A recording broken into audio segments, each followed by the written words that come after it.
देखो बेटा, आज एक वापस आपकी सेवा में तत्पर। आज हम टॉपिक लेके आए हैं कि अनंत लंबाई की आवेशित अचालक परत कैसी आपकी, इस पर ध्यान रखना। नाम अचालक, एक आगे अगली हेडिंग होगी आपकी चालक परत और दूसरी होगी अचालक परत के कारण विद्युत क्षेत्र की तीव्रता ज्ञात करनी है। अब पहले तो यहाँ पे समझो कि अचालक और चालक के बारे में समझो। अचालक का इतना ही ध्यान रखना, अचालक में आवेश रहेगा उस चालक पट्टिका के अंदर रहेगा, और अचालक का मतलब उस चालक पट्टिका के अंदर रहेगा, और चालक का मतलब रहेगा कि उस चालक पट्टिका के पृष्ठ पर आवेश रहेगा। देखते हैं, पहले मैंने एक अनंत लंबाई की अचालक पट्टिका लेता हूं। किस प्रकार की अनंत लंबाई की अचालक पट्टिका लेता हूं। उस अचालक पट्टिका के चालक पट्टिका का एक भाग लूंगा मैं ABCD, और उस ABCD अचालक पट्टिका को जब धनात्मक आवेश दिया जाता है, किस प्रकार का आवेश दिया जाता है, जब धनात्मक आवेश दिया जाता है तो उस अचालक पट्टिका पर संपूर्ण रूप से वो धनात्मक आवेश फैल जाता है, जिसके कारण उस अचालक पट्टिका ABCD पर पृष्ठ आवेश घनत्व सिग्मा उत्पन्न हो जाता है। तो देखते हैं, हम एक अचालक पट्टिका लेता हूं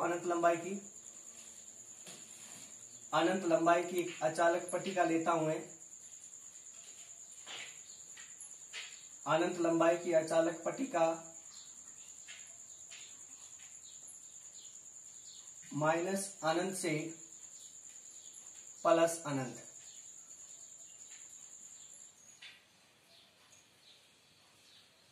ये आपके अनंत लंबाई की अचालक पट्टिका है। अनंत लंबाई की अचालक पट्टिका,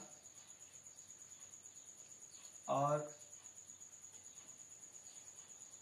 इस पट्टिका के अंदर ही मैं एक पट्टिका का टुकड़ा लूंगा मैं।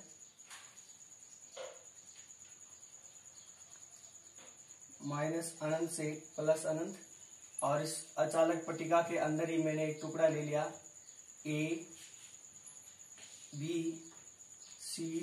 और जब इस पट्टिका को मैं धनात्मक आवेश दूंगा तो उस पट्टिका के संपूर्ण पृष्ठ पर क्या हो जाता है, धनात्मक आवेश फैल जाता है, जिसके कारण उस पट्टिका पर क्या उत्पन्न हो जाता है, पृष्ठ आवेश घनत्व सिग्मा उत्पन्न हो जाता है। सिग्मा उत्पन्न हो जाता है, पृष्ठ आवेश घनत्व इसका कितना हो गया आपके पास, सिग्मा हो गया।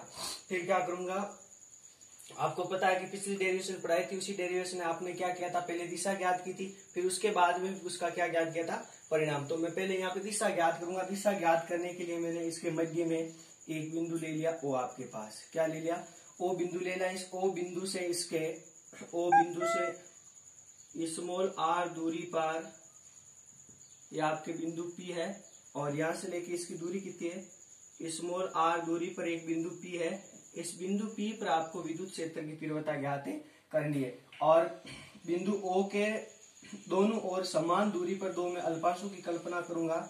ये आपके अल्पांश मान लिया, दो अल्पांशों की कल्पना कर दी, और पहला अल्पांश ले लिया आपने A1 और दूसरा अल्पांश ले लिया आपने A2। A1 अल्पांश और A2 अल्पांश, जिनके अब इनका अल्पांशों का क्या है, DS। इनका क्षेत्रफल कितना आपके पास, दोनों अल्पांशों का समान क्षेत्रफल है आपके पास DS। अब इन अल्पांशों के कारण इस बिंदु P पर तीव्रता ज्ञात करनी है। तो देखो को मिला दिया। इसी प्रकार A2 अल्पांश के कारण विद्युत क्षेत्र की तीव्रता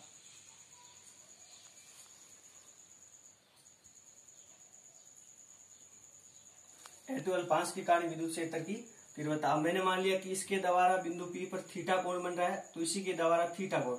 अब आपको पता है, इसको मैंने आगे बढ़ाया,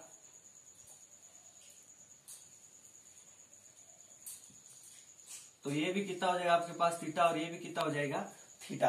अब आपको पता है दोनों, इसके कारण मैंने मान ली A2 अल्पांश और A1 अल्पांश और A2 अल्पांश के कारण जो विद्युत क्षेत्र की जो तीव्रता है मैंने मान ली DE है। समान मान लो दोनों, तो आगे दिक्कत नहीं आएगी। DE और इसकी भी कारण क्या मान ली, ये तीव्रता एक ही बिंदु पर ज्ञात करनी है तो समान प्राप्त होगी, लेकिन दोनों की दिशा क्या हो जाती है, अलग अलग। दोनों की दिशा अलग अलग होने के कारण इनको मैं किस में बांट रहा हूं, घटकों में बांट दिया। किस में बांट दिया, घटकों में। अब आपको पता है ये आपके पास थीटा है, तो यहाँ पे कितना कोण बन रहा है, 90 डिग्री का।